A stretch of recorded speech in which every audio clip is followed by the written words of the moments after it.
to Brave the Wild. With me, your host, Paladino Joey. Brave the Wild is available on thesportstuff.com, iTunes, Stitcher, and Double Twist. Nice to be back on board once again today. We have 2 games to review, 4 games to preview, and kind of a back and forth with Nashville, with Boston in between. So that'll be interesting. And then we get to play Dallas twice, but we'll only preview one of those, as the second of the 2 games is in Dallas, Texas on Saturday. So all home and away type games with Nashville and Dallas coming up. Going to be really tough. And of course, Boston, really tough. So yeah, well, 1-2, Minnesota Wild beat Arizona finally. And then have a frustrating loss to L.A. It looked like the Wild had that game and just could not finish the job. So there's that there. We got the start of the NCAA tournament. Don Lucia had stepped down from the Minnesota Golden Gophers, who's going to be their head coach. Not sure I want Mr. Bosco from St. Cloud State. A lot of people like him. He's the best rated coach, all that. He's kind of the hottest commodity out there. But, well, he's already in his mid-50s. And what has the St. Cloud State Huskies done? What have they done in the tournament for the last, eternity? They've never won anything. So, I don't know. And yet another one and done for them yesterday against Air Force. So, again, I'm not too excited about that possibility. Gopher Puck Live is a good place to go. But, of course, I don't know. They're very sporadic with when they release their shows sometimes. And I don't know, especially when the season ends, it's like they just disappear off the face of the earth. I'm not sure why they do that, but they do that. I guess they're the busiest people in the world. But welcome to my world, and I'm still here. So, and of course, the Wild season isn't over yet. Not sure. I've just given my 2 cents there. We'll talk about the prospects and such. Okay, so a certain 7th-round pick from Minnesota Duluth looking good yesterday. And I know a lot of Duluth Bulldog fans do listen to the show. It's a very popular team on Minnesota Wild Hardcore. So I know, especially Jim and Sarah, they're from Duluth. So there's a lot of UMD up there, and they did it again. They survived, and they're moving forward again. We'll talk later. I'm getting ahead of myself. Let's talk about the Minnesota Wild. Finally beat the damn Coyotes. Gosh, why did it have to take this long? The Coyotes looked awfully good, though, and I think they have a future in this league, of course. Will they be in Arizona or not is another story, but we'll just let that develop as is. Niederreiter continues to look better and better. He was able to score on the power play along the way. Dumba continuing to pile up the numbers, which is good for him. Marcus Foligno with a nice skill type of play. Devan Dubnyk was outstanding in this game, though. I'd have to say he was the best player in this game, even though Coyle, obviously, several chances, and he's looked so good. He was awesome in both of these games as well. Factored on the assist to Eric Stahl, a beauty. Eric Stahl's 38th goal of the year. Marcus Foligno, a nice skill goal, and a bunch of guys, again, picking up points that need them. Joel Eriksson Ek, we'll get it right one of these decades. Nobody gets it right. Daniel Winnick's 14th assist, and, of course, Foligno's 8th goal of the year. Foligno, that's usually when he scores, is when he's kind of like up by the net, and the puck is loose, and he just kind of flings the puck towards the net, hoping something happens. And, it went in. All right, Marcus. And he looks good doing it, that's for sure.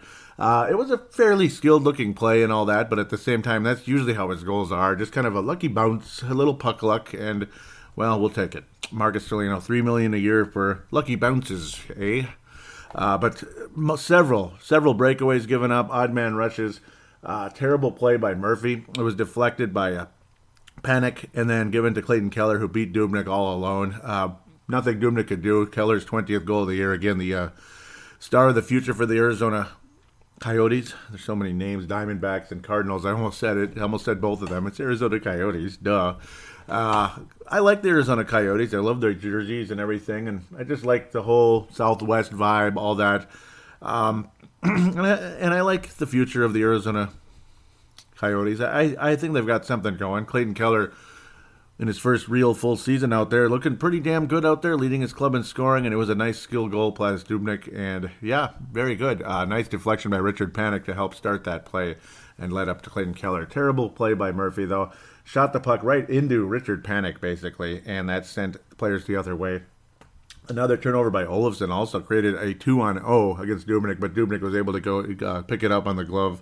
Thank God for that. But boy, Arizona had their chances in this game, but it was all about Dubnyk as far as I'm concerned. Again, Stahl with the empty netter is 38th, so continuing to rack up the numbers is Eric Stahl. He's now at 71 points on the season. That's awesome. And Mikhail Granlund has vanished off the face of the earth. I have no idea where he is. He's on milk cartons. He had a couple shot attempts on occasion in the L.A. game, but generally speaking, Mikhail, where are you? I don't know. Is he hurt or what's the problem? But he's not been visible, and I don't know. Put him back with Stahl, maybe we should forget about this Koivu Zucker Granlund line because it doesn't seem to be working. Charlie Coyle again active throughout the night, and I've been very happy with what I've seen. Parise looks so much better also as well. He didn't factor in the scoring, but solid out there, very solid. Tyler Ennis always gets his little chances but never finishes. Oh, wow, what a play by Ennis, and he didn't finish. That's Tyler Ennis. That's Tyler Ennis in a nutshell as far as I'm concerned. Joel Eriksson Ek, though, was able to pick up points in both of these games, and I'm very happy for him. He's now at 14 points on the year. He got his 4th goal of the season against the Kings. We'll talk about that shortly. 10 assists now on the season. So good for Joel. He's a jewel of a player, and I hope he becomes more of a jewel of a player. Winnick was able to ink his 20th point of the year against those Arizona Coyotes. Niederreiter continues to look better and better. He looks healthier and healthier, and that's good. Of course, Spurgeon is out for a while, and then you got Mr. Murphy out there, and oh boy, I don't know. I kind of like Murphy, but that was a yucky play, and it's quite unfortunate. Ryan Murphy. Oof, boy, it didn't look good. It was like kind of embarrassing, to be quite honest. You didn't see... going crazy. You didn't see Nick Steeler out there going crazy just thinking about that play. Gustav Olsson was in his place out there. Murphy and Brodin together. They looked okay. And, of course, Suter and Dumba in the top pairing. It sucks not having Spurgeon out there. It's not going to help against Dallas and Nashville and Boston. Boston's arguably the best team in the East right now. At least they're the hottest team in the East. So kind of scary coming in. But a nice, solid win. And Devan Dubnyk, thank you very much for an awesome performance, I'd have to say, at the end of the day. As Dubnyk was able to wind up with 30 saves in the game, 31 shots attempted towards him, or at least 31 shots on net anyway from those Arizona Coyotes. Yeah, Arizona Coyotes. Gotta love them. And I do. I kind of do. It's a cool name and all that, so it is what it is there as we attempt to move forward at some point, hopefully. But again, 31 shot attempts towards him. And boy, it felt like 50 because a lot of them were breakaways and they were some real legitimate scoring chances. Let's move on to the 19th. Now, that was St. Patrick's Day, the 17th of March, Saturday. Now we move to the 19th, Monday, and the Wild haven't played since. Another weird bye week. And then here come the games, and they're not going to be easy. None of them are going to be easy. Winnipeg Jets are now at 100 points, by the way, but Nashville is at 106. I'm not looking forward to playing that one. This is a game the Wild, well, it's not a must-win, but damn it, please win. It's a please-win game. It would be nice. The Wild did get a point out of it, so that's good. The Kings did go up 2-0 in this game, and they looked like the better team, particularly early, and then you saw the Wild kind of make things interesting along the way and then even take the lead, and you were like, wow, we're going to steal this one away, and it felt so good. But generally speaking, the Wild had so many chances in this game. Charlie Coyle hit the post. Charlie Coyle shot wide on what looked like a good shot. Oh, it's heartbreaking, or the puck was pushed wide, this and that. So many opportunities for the Wild. Niederreiter, Granlund looked like he could have scored standing up, and of course he didn't, and it's just... so many chances for the Wild to bury one against Jonathan Quick in this game, and they just did not finish time and time again. Parise was able to get a nice wrister for his 9th goal of the season. It just feels like, it feels like 10 years in between Parise's goals, even though he's been playing better. It's still frustrating. You just want more out of Parise. Murphy did get his 3rd point of the season on a Niederreiter, a rare assist this year for some reason. His assists have been way down compared to last season, and that's why his numbers are so low, only 29 on the year. Also, the fact he'd been playing with his ankle and groin situation, he's struggled most of the year with all that, and he's been better lately, significantly better, thank God. But it was a nice wrister by Parise to finally break through Jonathan Quick midway through that second period to make it 2-1. Again, Tanner Pearson and Jeff Carter, who's a name you'll hear later, and he had a hell of a game for the Kings. And the Wild with too many penalties in this game, it felt particularly early, and the Kings do capitalize on only one of the power plays. Luckily, it was only one. Felt like more. It really kind of did. But, overall, a frustrating finish to a game that had a lot of promise. The Wild start playing significantly better. You start seeing more and more opportunities at the end of the day. And it's not even if the Wild had a lot of penalties. It was just that they were back-to-back, right on top of each other, and you just knew it was going to catch up to the Wild in this game. That was the frustrating side of it. Like, you just knew somehow, some way it was going to hurt us, and it did, and of course it did. The Kings, of course, hung on to that lead for a while there, like mentioned. But then you finally saw something break through again. You saw Eric Stahl with a beautiful, beautiful wrister from a ways out there. The guy just makes it look easy, doesn't he? Suter and Dumba with his 30th assist on the season as he continues to pile up the points. 41 now on the year. Very cool. Career high. Everything he does is a career high, and he's continuing to add. He's also a plus-minus of a plus 13 on the season. Zucker's a plus 12 right behind him, but number one on the team is Jonas Brodin with 24. Wow. Jonas Brodin, awesome in the plus-minus this year, despite missing time with a broken bone. Wow. It's amazing how little of time Brodin actually missed and how excellent he's been throughout the season with no lingering effects. Even Niederreiter's a plus 15. That's kind of hard to believe with how he's struggled. It's weird. Maybe it's just luck. He just happened to be on the ice at the right time, right place. And there is a bit of a part of it. Awesome wrister by Eric Stahl. Just one more for the big 4-0. This will be only the second Wild player in team history to get to 40 goals. Of course, Marian Gaborik did it years ago. The same season where he had that 5-goal game against the New York Rangers, which ended up being his future team within about a year there. So frustrating to see him go. As good as he was, and then he had that on and off injured the whole damn year, basically, and then left the Wild. That was the final year of his current contract at the time, and he went and signed one with the Rangers, and that was all she wrote. Gaborik never returning to the Wild again, even in that possible Pominville trade that ended up where Gaborik the same year ended up going to the Los Angeles Kings, and the history changed nicely for the Kings and Gaborik there. So good for him, I suppose. Joel Eriksson Ek with also a beauty. Just that nice hesitation, keeping Jonathan Quick guessing, and was able to release right time, right place. It was a pretty nice skill goal by Joel Eriksson Ek. 4th goal of the season. Almost looked like Thomas Vanek's goal, a little tiny bit. That hesitation, waiting, and then let go of the puck at the right time, right place. Raised the puck past Mr.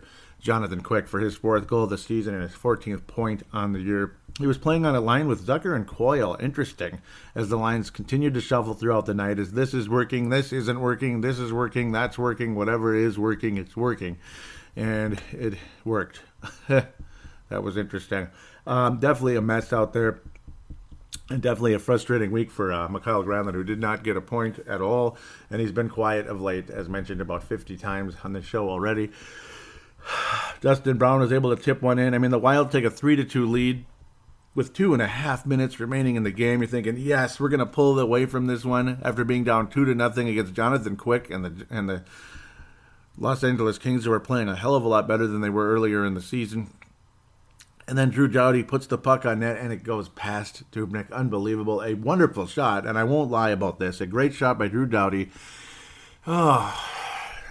It just happened to get past all the Wild defenders through all that traffic, and then Dustin Brown magically tips it up past Dubnyk. It's just unbelievable. You thought it was going to go over the net, and that would have been great. But, of course, it didn't go over the net. It went past Dubnyk, and his 22nd goal of the year officially for Dustin Brown for the deflection. Drew Doughty, 45 assists on the year. Kopitar, of course, the overall star of the Kings, 52 assists as of that goal. Just heartbreaking and frustrating.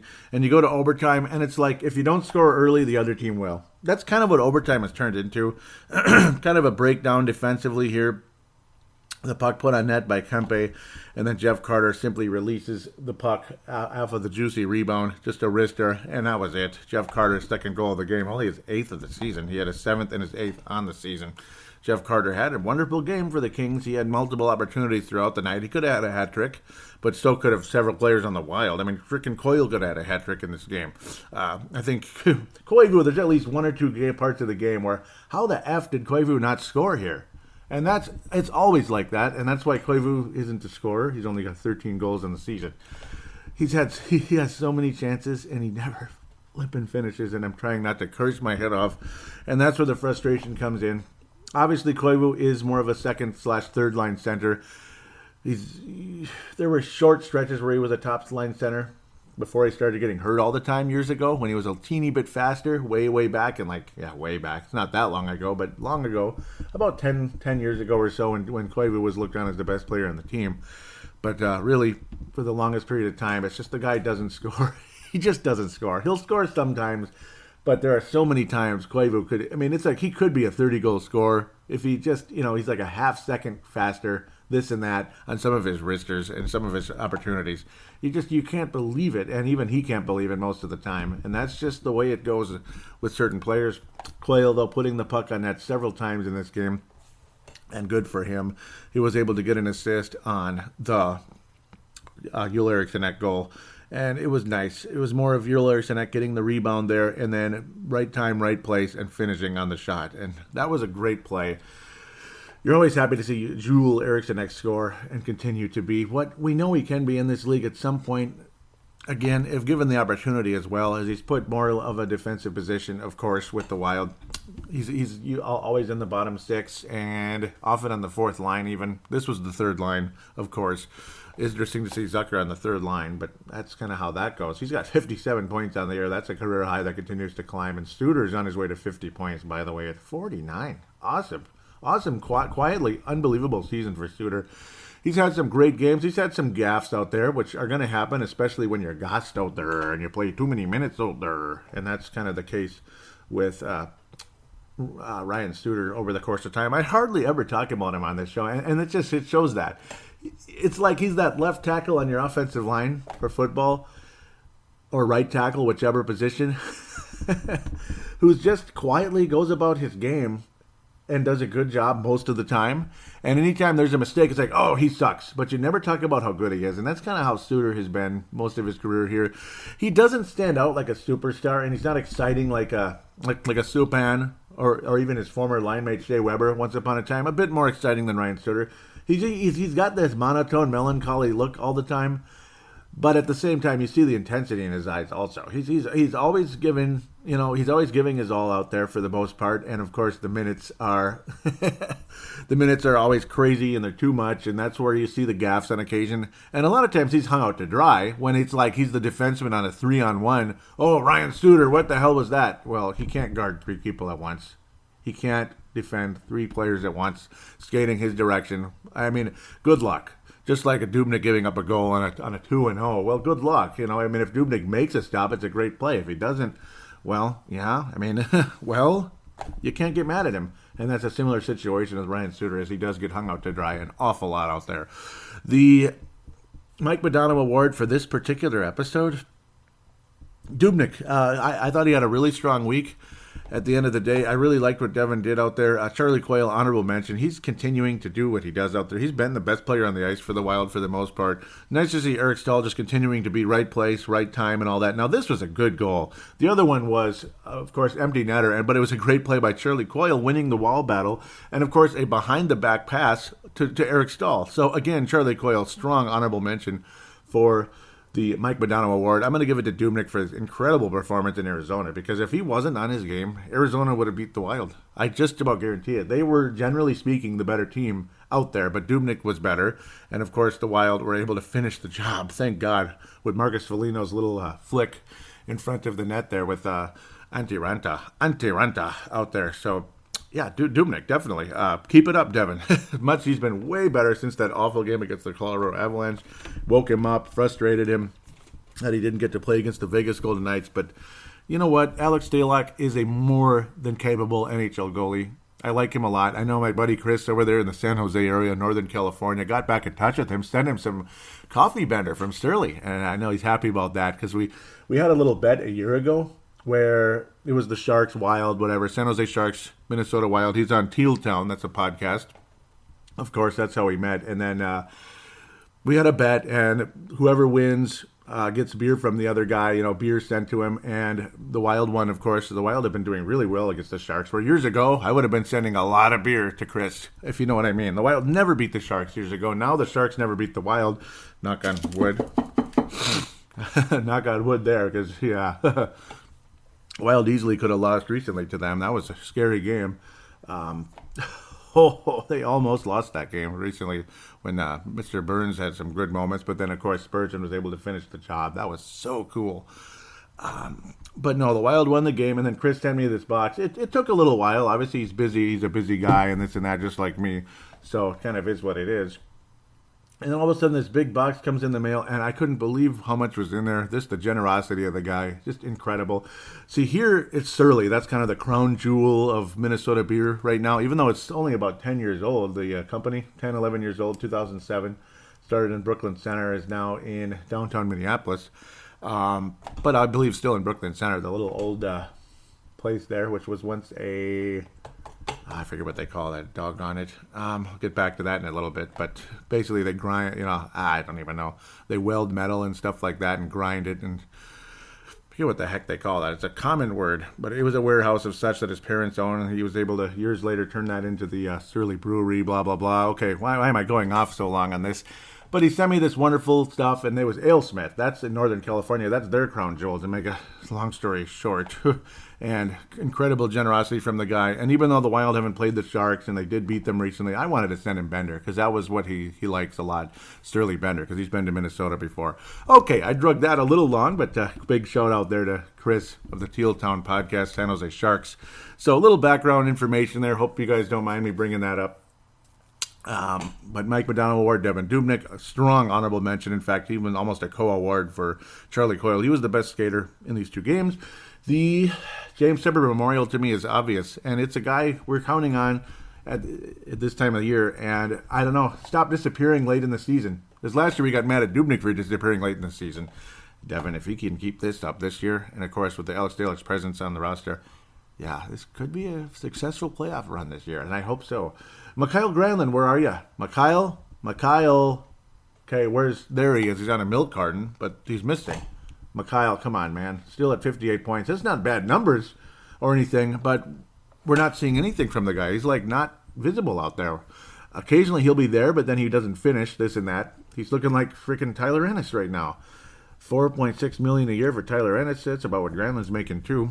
Now Granlund's making more than Ennis, 5.7, but Granlund's had Granlund's best season is better than anything Ennis has ever done anyway. But fudge knuckers, man, that's expensive stuff for Tyler Ennis. Okay, I've complained about that enough, and I've complained about Granlund enough and all that. Minnesota ends up going 1-1, and then here comes the real schedule. Granlund James Tepper Memorial. We'll be back to preview 4 games and then talk about the prospects and a little bit of teeny tiny bit of that NCAA tournament because of success of at least one of the guys.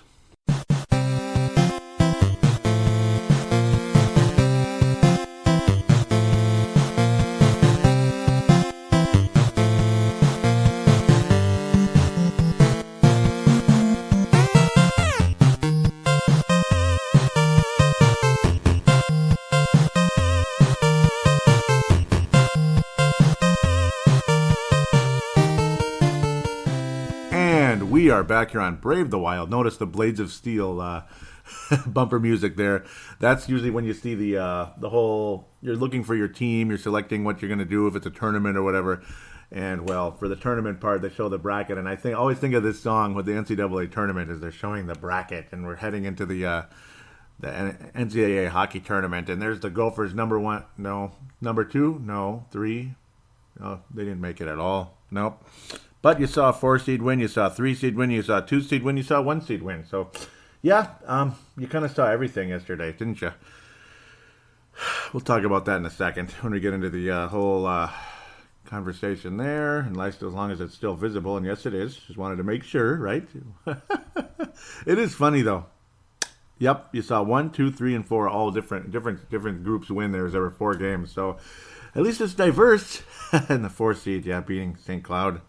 Oh, Moscow. And this just reminds you of Holy Cross with the Gophers. And it's like, I'm not just saying this because it happened yesterday. I'm saying because St. Cloud's never done anything. As good as they are in the regular season, they've never done jack. So here I go, getting ahead of myself. Got all this other stuff to talk about. Nashville Predators, a team that has done jack. Last year they were the 8th seed in the Western Conference, if there is such a thing. But yes, they were the 8th seed. And yes, they had a hell of a season, didn't they, in the playoffs. And I think they're the odds-on favorite to win the Stanley Cup this year, even though other rankings actually put the Winnipeg Jets as the favorite to win the Cup. The most likely team to win the Stanley Cup is all these different odds and this and that. And the Wild are somewhere in the middle there out of all the playoff teams. The Wild are a decent team here, obviously. 90 points on the season with 9 games remaining. So a very strong chance Minnesota gets to 100 points. Winnipeg has already done that. So only 6 points behind the Nashville Predators, who are the top-scoring team in the NHL And also have, or actually, they're the ninth scoring team in the NHL, and they have the best goals against because Pekka Rinne has been unbelievable this year. And that's how you win a Stanley Cup. Saros as well. Jose Saros has 3 shutouts on the season, 11 total for the Nashville Predators this year. And again, you have an above average offense. Yeah, I didn't think they were the top scoring offense. That's got to be the Tampa Bay Lightning, right? It is. But ninth overall. Scott Hartnell still playing. That's pretty amazing. Every time I see that name, I'm like, wow. You have Ryan Johansson, that trade a couple of years ago, 46 points on the year. Victor Arvidsson leading the way with 56. Philip Forsberg, off and on injuries sometimes, 53 points. P.K. Subban is dangerous as all hell, 15 goals and 52 overall points. One of the top defensemen in the NHL to go along with Roman Josi, who's also got 47 points. He's an all-star level talented defenseman for Nashville. So there it is again, just like you had Shea Weber and Mr. Ryan Suter. Now you got Subban and Josi. Oh boy, 99 points between those two guys this year, and the season ain't over yet. That's pretty freaking good. Again, though, the goaltending is off the charts. I mean, Saros is unbelievable. 8-5 on the year, 2.37. Imagine that as your backup. It was 3 shutouts. But maybe that's your backup, but then if he gets the main role, he's not as good. But then you have your starter who you're never, who's even better. 2.26 goals against average, 8 shutouts, 93 save percentage. 40-10 is Pekka Rinne, 30 games above 500. Oh, and by the way, when Devan Dubnyk beat his former team in Arizona, that was his 200th career victory. So very cool there. Pekka Rinne making it look like he could get 400 career wins if he has a few more wins like this or seasons like this. Pekka Rinne been unbelievable for the Nashville Predators.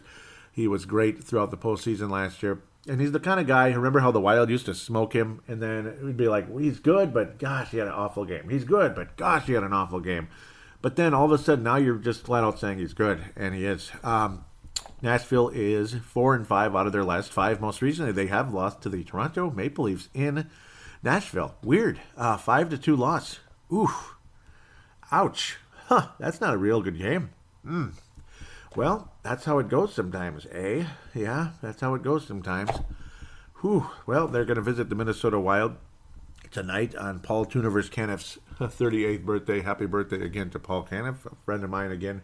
Moved to Seattle years ago and most recently has moved to Jersey City. So cool, as he has a nice view of Manhattan, the Manhattan skyline from his apartment, his brand new apartment. So I miss him, but I'm happy for him that he likes where he is and all that. So very cool. Nashville Predators, all that. I don't know. If you're going to win one of these 2 games, it has to be this one, I guess. I mean, the Wild supposedly are a great home team, but lately we've been losing home games to Colorado and Los Angeles, and maybe we go win in Nashville. I don't know. Generally speaking, the Wild's home record is pretty good, though, and we've been playing a little bit better on the road, too. That nice back-to-back last weekend with the Vegas Golden Knights and the Arizona Coyotes. I don't know. A little bit of better road record in general. You beat Vancouver. All that. So the Wild have won 3 out of their last 4 other than that bleeping Edmonton game on the road. That's their last road loss. I'm guessing their next road loss will be in Nashville. And I don't know. I don't like this schedule. Oh, boy. The Wild historically have been good against Boston until Mike Yo's last game. But I don't know. Let's look at this matchup a little deeper here. I don't like it. Scared to death. I guess if you're going to win a game, you're going to win this one out of the 2 because I don't want to pick a sweep by Nashville. Minnesota has beaten Nashville 2 times this year. So, yeah, I guess we'll win the season series. Nashville beat the Wild 3-0, shutout by Pekka Rinne back on the 30th of December. 4-2 victory for the Wild on the 29th of December, just the day before. So that was that very entertaining home-and-home thing, kind of like a college hockey type of weekend. That was awesome. Friday, Saturday, that was cool.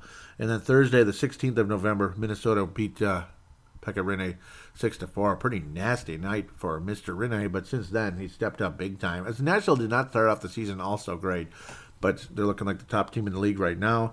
It's Minnesota versus Nashville on the 24th today, and then the 27th in a couple of days in Nashville, Tennessee, after playing the Boston Bruins tomorrow. Ouch. This is not going to be an easy schedule coming up. Not liking it very much. I keep bringing it up. Well, I mean, again, if you're going to win one of these games, it's going to be this one. I think the Minnesota Wild protect their home ice, and they actually win the season series against the best team in the NHL right now. Very amazing, and it'll feel good when it does happen. I think it's going to be a final score of like 3-2. Devan Dubnyk's going to have to be a net against this one. You got to see Stalock at some point, though, coming up here. And I don't want Stalock in both games here. I want, Dubnyk, I think, and I believe Boudreau is going to go Dubnyk versus Nashville, and he will go Stalock versus Boston. That's just my opinion. And if I'm wrong, I'm wrong. So what? As long as it's split up. Do not put Dubnyk in both these games. Please. If you value the opportunity for a playoff run, do not put Devan Dubnyk in these back-to-backs. And because of late, Boudreau's been putting Dubnyk in back-to-backs until the Vegas Knights game there last weekend. Minnesota's going to beat the Nashville Predators, I believe. Oh, I don't like this. Boy, yeah, but I think Minnesota's going to beat the Nashville Predators tonight. It's going to be a 3-2 victory, kind of a clamp down. It might be higher scoring, but I don't know. I like the way Dubnyk's playing, and of course, Nashville, generally speaking, has played a bit better until the Toronto game, which does give me some hope. Some hope. That's a pretty recent home loss for the Nashville Predators. 3-2 victory, though, more than likely score for the Minnesota Wild tonight is going to be Eric Stahl's going to get his 40th goal of the season. Or should I just wait till tomorrow for that one? Yeah, I'm going to wait till tomorrow on national television. Stahl will get his 40th goal on NBC Sports Network in the evening there. So tonight, instead of Dubnyk, I got to go with, it's always tough, but should I say Zach Parise? No, Charlie Coyle's going to get rewarded for his strong play of late again, and he's going to get his 10th goal of the year. Hard to believe, only 10 goals, but at least he's finally starting to put the puck on net and be more aggressive offensively, and he's starting to get paid off a little bit, and maybe even have a multi-point game here, a goal, assist, something like that, but Minnesota's going to escape, and Devan Dubnyk is going to be good in the game. NBC Sports the following day here, 25th of March, against the Boston Bruins, who are playing excellent hockey, generally speaking, over there. They have lost 3 out of their last 4, though, so that, again, gives me hope. Most recently, they did beat the Dallas Stars on the road 3-2. That's not bad. Of course, Tuukka Rask, one of the better goalies out there as well. He's had up and down years, but Boston, who had been playing well, but they have only won 2 out of their last 5. They beat Tampa and Dallas, though. Wow. Lose 3-0 to Florida, lose to Columbus, not too surprising, and also lost to St. Louis, who's quietly starting to play a teeny tiny bit better. But Boston, their goaltending is solid, but their offense is awesome. One of the best in the league. And again, also, they are actually the number 2 goals against, which is hard to believe. Hard to believe. You'd think it's more their goals for, but no, their goals for, they're 6th in the league. That's weird. I can't even believe what I'm looking at. But again, when you have a nice, strong backup goalie, you have a chance, and that's the end of the day. And, of course, I'm guessing the defense in front as well for Boston, yes, is a part of it. Brad Marchand leading the way with 78 points, 32 goals. David Pastrnak also 72 points, 29 goals in the season. Patrice Bergeron continuing his strong play over the years. Torrey Krug, 52 points. Wow. As just they continue to add more and more ability there. They have Riley Nash, which is funny, with also recently adding Rick Nash. He's got 6 points in 11 games since the trade deadline and all that. Chara's ancient now. He's in his 40s. 23 points in the year. Certainly not in the same role he was in the past. Charlie McAvoy, who's an up-and-comer. He's got 32 points. One of the up-and-coming defensive player, blue liners out there. David Backes, a horrible contract. Overpriced, oft-injured David Backes, 28 points in the 50 games he's been able to play. But a dangerous team nonetheless. It's almost like I want to reverse these games. But it's like you want to hope that this team can respond well. Minnesota historically has been good against Boston, at least kind of recently. Yet it's like my memory's going all over the place. Minnesota's had some strong games. Of course, Boston did win on the 6th of November. It wasn't the prettiest game ever. Can the Wild pull off a sweep against the Boston Bruins? I kind of think they can. I like the Wild chances. Why am I feeling so optimistic all of a sudden? Because, I mean, even though the Wild didn't play well against L.A., they almost had the game won. But I think the Wild are going to beat the Bruins. I don't know what it is, but I think they're going to beat this team. I've got a sneaky feeling, these home games, these national TV games. I mean, of course, we lost our most recent one against the LA Kings, but I just got a feeling this team's going to be ready to play this weekend, and they're going to beat Nashville and Boston back-to-back. I've got a feeling, and of course, I think Alex Stalock's going to turn in a really nice one. I got a strange feeling, even though this offense is really good, and of course the goaltending of Boston, that probably would be the undoing of the Wild. But then again, if anything, the undoing would be Boston's offense, like a 4-2 type game in favor of Boston, maybe an empty netter, or maybe not even an empty netter, just a 4-2 game, or something empty net, and Boston ends up winning 5-2. It's all on the Wild goaltending, and of course, well, again, the goaltending is a big part of it. You have to get good goaltending, but you also have to not leave them out to dry. The Wild have to continue to eliminate the turnovers and play smart hockey in this game. Boston's not playing as well as they have been, and that's encouraging to me as well. And I just got a feeling I don't think Boston's going to sweep the Wild. I don't think so. I expect a strong weekend here for Minnesota. Anton Khudobin is also the other goaltender for the Boston Bruins, of course. He's about 2.5 goals against average and one shutout on the year. Amazingly, Tuukka Rask and Khudobin both have the same save percentage, which is weird.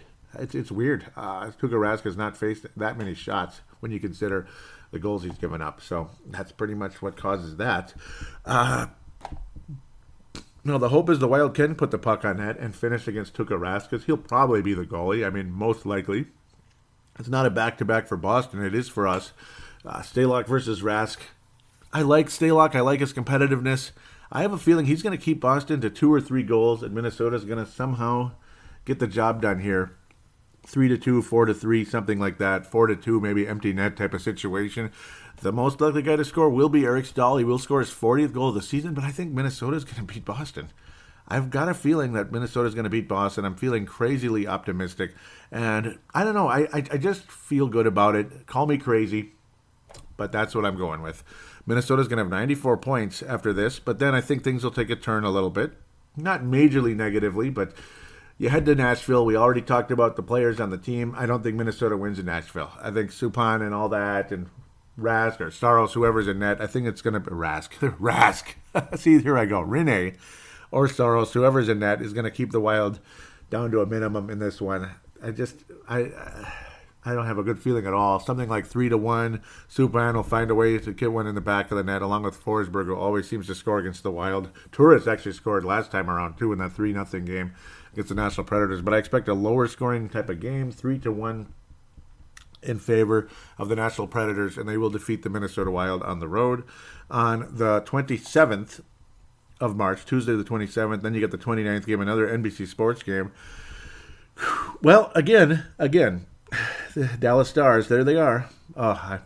Looking at all those North Star hats over there, 3 of them to be exact, all with the N, none of them with the stars on it. Even though the North Stars logo right before they left was not bad, it's got a sour taste in our mouth because that's the team that left and they had that logo and everything. It sucks, and now they took it over to Dallas.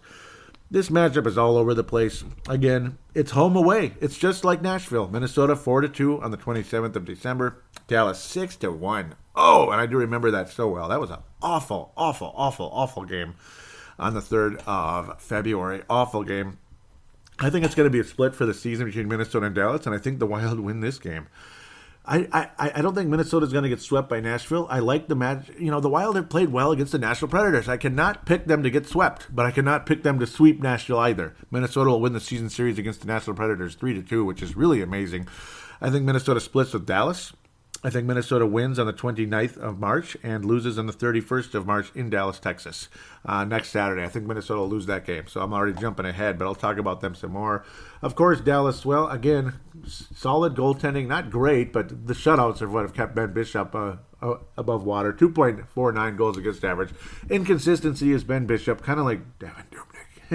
Kerry Lettonen's become a solid backup. He's 500 on the year, though. They haven't had much success in front of Kerry Lettonen. Not that they ever really did.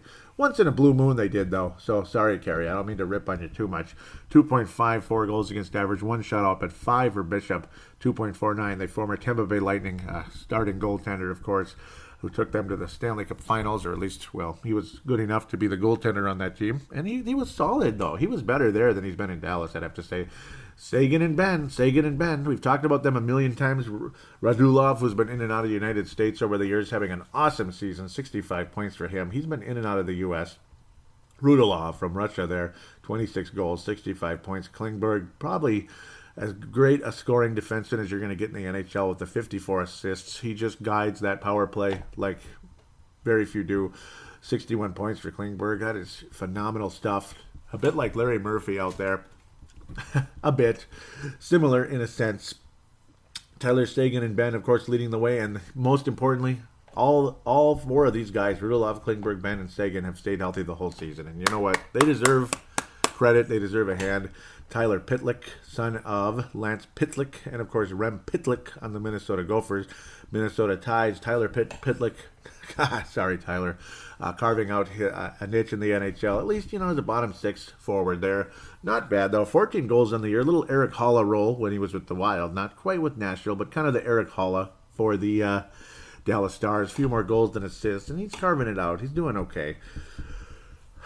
Oh boy, well, I will pick a win against the Dallas Stars in this game, and I can't pick Eric Holla to score against them because he was the guy that always did, but I can pick Mr. Zach Parise. Zach Parise is going to score at least his 10th goal this season against the Dallas Stars. I feel strong about Zach Parise against Dallas. I just, and obviously that's his father's former team. Not that really, you don't really feel it anymore because it's a long bleeping time ago, but I don't know. I just got a feeling about Zach Parise against the Stars, and he's been playing a lot better of late, and I've been happy with what Zach does, and, well, his timing is a bit back. He's not scoring at a great clip, but he's scoring at a solid clip, at maybe a 20 to 25 goal type of guy. That's really how he's scoring, and he will be the most likely guy to score against the Dallas Stars. I am picking a win, and I'm going to pick an extremely optimistic 3-1 week for the Minnesota Wild. 3-1 week, 96 points. Minnesota will come back with at least 95. Maybe he'll have a overtime loss somewhere, overtime/shootout loss in one of these games. But I think Minnesota's going to get the majority of the 8 points, though, that are staring them in the face here in the next 4 games coming up before next week's show. Minnesota will win this game 4-2. I'm going to say 4-3. 4-2, 4-3, 5-3 possibly with the empty netter, but Zach Parise will at very least have his 10th goal of the season, if not 11th or 12th, depending on how he does in the previous 3 games. So there it is, a 3-1, extremely optimistic outlook. I don't mean to be silly about it. It's just I like the way the Wild are playing now. And these matchups, they're tough, but we know these guys. It's divisional matchups, and you win your home games, you lose your road games. Maybe sometimes you win the road and lose the home, this and that. But again, it's usually a split type of a situation. You're not going to get swept by Dallas. You're not going to get swept by Nashville. And I don't know, and it's another NBC Sports game. I usually feel good about those, and it's fun how the Wild get to be on national television 2 games. That's pretty cool. Nice to know that they like us. They like us. That's great. 3-1 week for the Minnesota Wild. Now let's talk about the prospects a little bit here. And as always, we start with the Iowa Wild. Another just kind of a meh week as, again, the team has not been playing well. They've lost their last few games against the Griffins there. I've been unhappy with the play of this team of late, and it's too bad. And again, that's the Iowa Wild. The Minnesota Wild have been playing a bit better. Sam Anas continuing to be one of the main guys. He did score again recently last night, his 21st goal of the season, 53 points on the year, so good for him. Generally speaking, though, it's been the minor leaguers that have factored in most of the scoring and such. Zach Mitchell's been up with the Wild, but he's been scratched because he's just, he's a minor league player, and he's more of he's just kind of here right now in case somebody gets hurt, I guess. I don't know. I'm sure Iowa could use Zach Mitchell because he's one of the best players on the Iowa Wild, without a doubt. With the limited play, he had the 29 points in 33 games there because he had that extended stretch with Minnesota. Of course, no injury to talk about. Victor Louvre has now 6 assists as he continues to factor in that here and there when given the opportunity. Young Mr. Where is he? Pavel Jenius has been so quiet. He's been up with Iowa the past week or so, of course, with the call-ups with Minnesota, call-ups to Minnesota and such. Other players have gotten opportunities from the ECHL, like Dante Salaturo and Pavel Jenius. Neither one of them have been doing a whole lot. Jenius did score a goal in his first game with Iowa a while ago, earlier when he had a brief call-up and sent back down to the ECHL, where he's been much stronger than he had been last year. But since then has not factored in any of the scoring. The Czech Republic native, Pavel Jenius, only 1 goal so far in the 8 games he's been with the Iowa Wild. 7th round pick a few years back. Of course, Chase Lang almost never scores at all. He's a forward who doesn't score.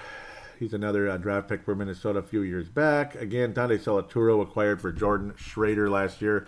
ECHL player, still young though, still got a chance. He's only 20 years old, but he's not doing a whole lot in the AHL at this stage. So again, unfortunately, the major prospects are either on the Wild already or injured, of course, in Luke Cunning's case, which sucks, or still in college.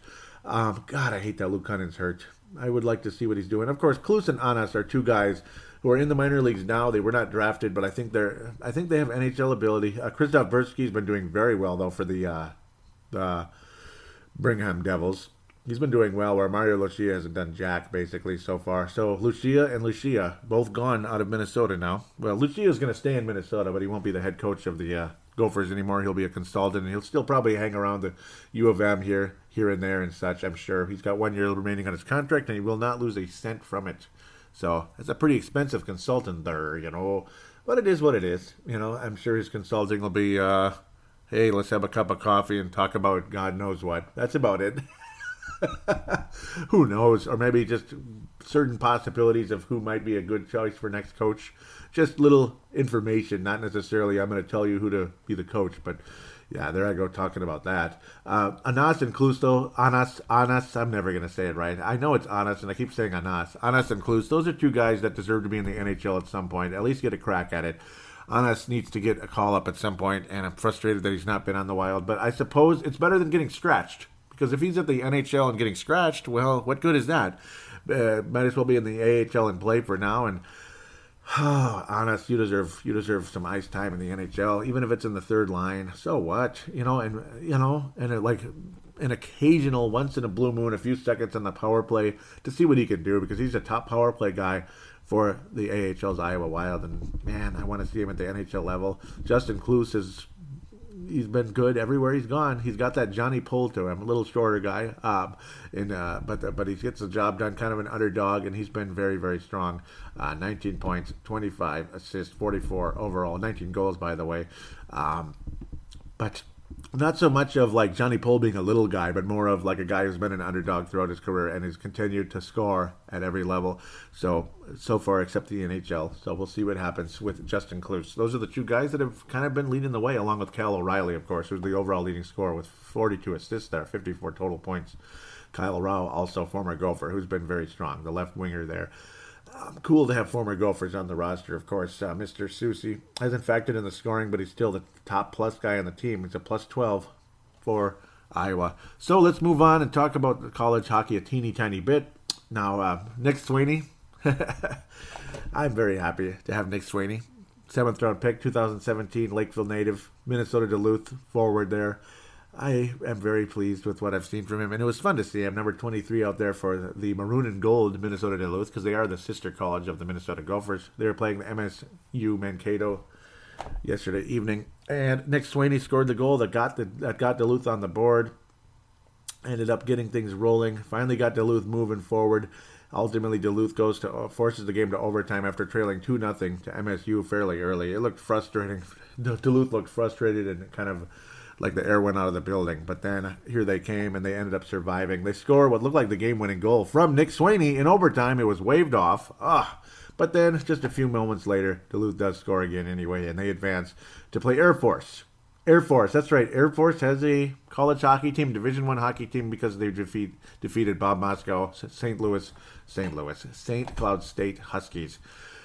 St. Cloud State Huskies, and they're over-the-top rowdy fans, and yeah, they like to call us lucky when we won in 2002, and it's like Don Lucia responded better than anybody could possibly. He said, yeah, I'd rather be lucky than have no championships. Oh, burn. That's what he told the fan that called into Don Lucia years ago. Well, St. Cloud has never won anything, and they've had some amazing seasons, and I'm sure some of you listening are St. Cloud Huskies fans, and I don't know if Bob Moscow should be the right guy. He's getting older, just like Mike Gensel. I don't know. He's 55. Do you really want to hire a 55-year-old coach? How long does he want to stay? I don't know. And don't get me wrong. Moscow and Gensel, they both deserve head coaching positions. Oh, obviously Moscow deserves a head coaching position, but should he just stay in St. Cloud and we go younger, like a Grant Batolny type?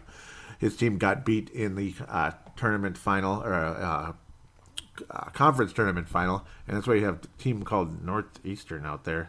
Oh no, that was Michigan Tech. Northeastern was another weird one, and teams like Northeastern, Michigan Tech, freaking Princeton. Princeton wasn't good all year. They won their tournament, and that's why the Gophers missed. Unbelievable.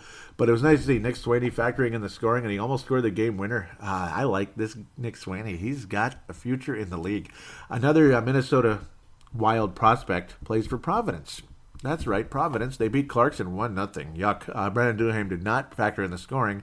But he's an interesting player, and I kind of watched a bit on him yesterday, and he's more of the kind of guy who likes to play in the slot, in the low slot, and finish. Sometimes in the high slot, but he's got a nice quick release on those one-timers, and he can get those juicy rebounds as well. But he's got a teeny tiny bit of Parisi in him in terms of where he plays. His style of play is more of a Parisi style, and I think Brandon Duhaime does have a future in the NHL at some point. Fourth-round pick last season, 2016, the 2016 draft, not this most recent one.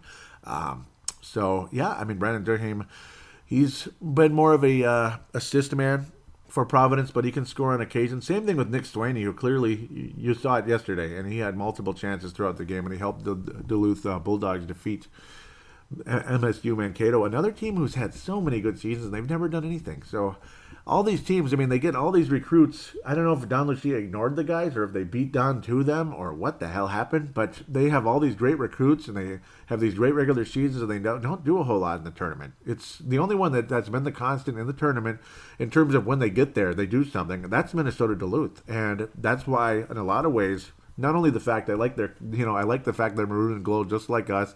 I've always loved the city of Duluth. I love Duluth with a passion. They will always be my second favorite college hockey team, Minnesota Duluth. So, and of course, a lot of people that I know are UMD fans. So, go Duluth. Go Duluth over Air Force and return to that Frozen Four again, as they won the whole thing not that long ago. Maybe they can pull it off again as a number 3 seed. I hate that they always knock the freaking Gophers out of the tournament, though. That's the only thing I don't like about Duluth. Every time it's Duluth and Minnesota, well, again, what does that tell you? Duluth is winners, man. And the Gophers, under Don Lucia, other than very early, have not been winners in the tournament. And that's where I got extremely frustrated with Don Lucia over the years. And it's not all his fault. But at the same time, holy bleeping cross. Get your team ready to play in a game like that. I mean, why was that team not ready to play? Holy bleeping cross. Come on. Same thing here, Air Force versus St. Cloud State. Why was your team not ready to win? And I know it's single elimination and all that, but you still got to get the job done. And these one-and-dones by top seeds is getting weird and ridiculous. It's happening too much. And, of course, in basketball, it finally did happen the first time, but 16 seed's even crazier than any 4th seed or whatever. Because hockey, of course, shrank down a hell of a lot compared to the NCAA basketball. It's already the 16 as you enter into the tournament. Ohio State versus Princeton coming up. Denver versus Penn State. The only team I like out of that whole portion of the bracket over there, Princeton, I guess. Why would I cheer for Ohio State? I don't want any Big Ten team to win anything, and I hate Denver with a passion over many, many years of angst in the WCHA. I hate Denver. Penn State, I don't like them either after what they did to us, you sons of bitches. You know, we should be in your position. But nope, they took it from us, boy, and boy, did they ever. And you know what? That's what happens. I mean, they outplayed us in 4 straight freaking games, and they deserve to be in the tournament, and we don't. And that's the end of that story. Notre Dame barely beat Michigan Tech. Heartbreaking. Michigan Tech was the team that ultimately was the final nail in the coffin for the Gophers. Lucia may have walked away anyway, because if we're the 4th seed and we're playing St. Cloud State, which maybe we would have won, maybe we would have actually won because St. Cloud State chokes all the time, but so do the Gophers. They choke all the time too. We lost last year, number 1 seed, we lost.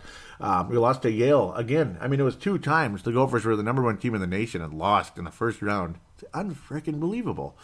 Yale, and then again, I mean, we've lost with the number 1 seed multiple times in the Don Lucia era, and St. Cloud's been doing the same thing. But there's that. Michigan versus Northeastern. Okay, well, go Northeastern, I guess. And Boston U versus Cornell. Well, it's too bad I don't get to talk about Jordan Greenway yet. And it's unfortunate that the Wild could not get Jordan Greenway because they won. So Boston U won their tournament. They beat Providence in that game. Maybe Providence might have been a number 1 seed. Maybe, but probably not. But Boston U did make the tournament because of that after having a pretty yucky season. But Greenway, very strong. He's best player on that team and has got a future in the NHL. And if they lose to Cornell today in the afternoon, the earliest game there, 1 p.m., the Then let's get Jordan Greenway to Minnesota as soon as possible. Luis Belpedio, I should also mention, has been on the Iowa Wild the past week. 4 games, nothing, unfortunately. A couple shots on goal. Not a whole lot so far. Probably still getting his feet wet at the AHL level, but not one of those guys who starts early at all. So unfortunately, that's how that's going with Luis Belpedio and the Iowa Wild. So that's the stage. That's the conversation with that. International, well, I don't have a whole lot to say at this point in time. Again, Kaprizov, we'll talk about him later. Just got to sit and wait. Same thing with Svetlikov, who had basically a slightly better year than last year at the KHL level, stuff like that. So Kaapo Kähkönen continues to be good. Hopefully he can eventually come to North America at some point, and I would welcome him with open arms. Kaapo Kähkönen, the best goalie in the Minnesota Wild farm system, I would have to say, particularly overseas, the Finnish goalie. The Wild have had pretty good success with Finland players, particularly at the goaltending position over the years. So, Nicholas Backstrom, at least, at the very least. But, yeah, it's fun. I love the NCAA hockey tournament. I watch every game that I can, and I mean every single one of them if I can, just out of curiosity and see how these guys are doing, and it's fun. I like it more than the basketball tournament, believe it or not. I didn't do a bracket or anything, which maybe I should have, but I have nobody to compete against with it right now, and I wish I did. Oh, well. So that's how things are at this stage. I want to encourage you to join the Twitter account at Brave the Wild. At Brave the Wild is the Twitter account. Give that a follow if you could. I want to thank Hockey Podcast for sharing the show and Vince Germano for retweeting the show. Thank you very much out of Australia. Shout out to Vince Germano, Benny Allen out of Australia. Thank you guys very much. I think Tanae listens on occasion. A lot of Purple Mafia listeners don't listen to the show, but some do. I think Mark Carlson does.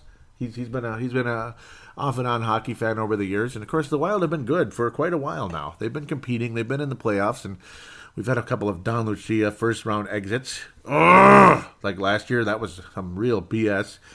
Joel Quenneville, who could question Joel Quenneville? That his job could be in question. He's only got 3 Stanley Cups, and he's like one of the winningest coaches ever. So I don't know. I wouldn't question Joel Quenneville. I would just say, hey, that's hockey, salary cap. Reload, rebuild, reload, all that. It's more of reload because they still have 2 stars who aren't that old yet, obviously. But hopefully they don't reload too quickly. Oh, boy. Scary. Well, they're going to get a decent draft choice. And if they continue to draft well, the Blackhawks will be back soon. And, of course, as you do that over the course of several rounds in hockey, first round is what it is. But you got, 6 more rounds to deal with there. Facebook page, facebook.com/ Brave the Wild, facebook.com/ Brave the Wild. Do give that a like if you could and comment on the page. Always appreciated. MNW players, facebook.com/ MNW players, Pavel Bunet and Pavel Bunet. If I said that, I almost said Pavel Bunet and Marek Skyba out of the Czech Republic. Of course, to keep up with all these guys. Pavel Jenis and Ales Stezka are some of their favorites because they're from there. Obviously, they're all from the Czech Republic there, so they know each other a little bit. At least they keep up with them at the very least. Pavel has met Ales Stezka, and he's kind of sad, frustrated a bit. At least that's what he heard a while ago. But Stezka stepped up a little bit of late. Hopefully, he can make it to the NHL. We'll see what happens. Same with Pavel Jenis. With that, of course, do give that page a like and follow. I'm proud to be an admin of that page as things will get up and running more and more in the future here. I've seen a lot of people join it, though, and that's great. Thank you. And I've seen a good number of people joining the Brave the Wild Facebook page as well, and I appreciate you very much. Just start commenting. If you're listening to me right now, comment about something. With that, there's the phone lines, 209-736-7877, 209-736-7877. It is a voicemail. Do treat it as such. Mention you're calling into Brave the Wild. Do your statement, shout-out, comment, question, and opine. As mentioned, it is a voicemail, so it has a 3-minute limit on that one. It's an actual voicemail, so... But with that, also, there's the Call Now button on the Facebook page. It goes through the same phone number through Facebook Messenger, so it's completely free. Same limit, same all that. And then there's the audio submission route. You can use the voice recorder on any smartphone on the planet. Treat it like a phone call. Keep it to about 5-ish minutes. And if it's a little longer, I don't care. It's not like it's hurting me at all. So as long as it's not like half an hour talking about stuttering over yourself, that's probably not good. But I'm sure most of you don't want to do that anyway. That would be kind of embarrassing for you. I know it'd be embarrassing for me if I did that. So, but when you're done, save it and email it to paladinolive@yahoo.com. Paladinolive@yahoo.com. And all of this information will be in the show description for copy and paste or whatever you like to do purposes. And there it is. I will more than likely convert it into an MP3 file if need be, because, with Zamzar.com or Converto, depending on what type of file it is. And then it can be put right in here and have a little fan interaction segment, which is always very, very, very welcome to this show. Final shout-outs again, Jim Maddle, Sarah Maddle, Chance Kostick, David Kostick out there. Chad Wolski also, thank you guys very much for being good friends and fun to talk hockey with you on Minnesota Wild Hardcore. It's always great. Pavel Jennings, there I go again. Pavel Bunate posts a lot on Minnesota Wild Hardcore. He's also an admin there. So I'm definitely a strong ally to Minnesota Wild Hardcore, and they're strong allies to me as well. Thank you guys very much. I know some of you listen, and appreciate it very much. So we'll be talking to you soon. Next week, hopefully this 3-in-1 week is a reality and not a mirage.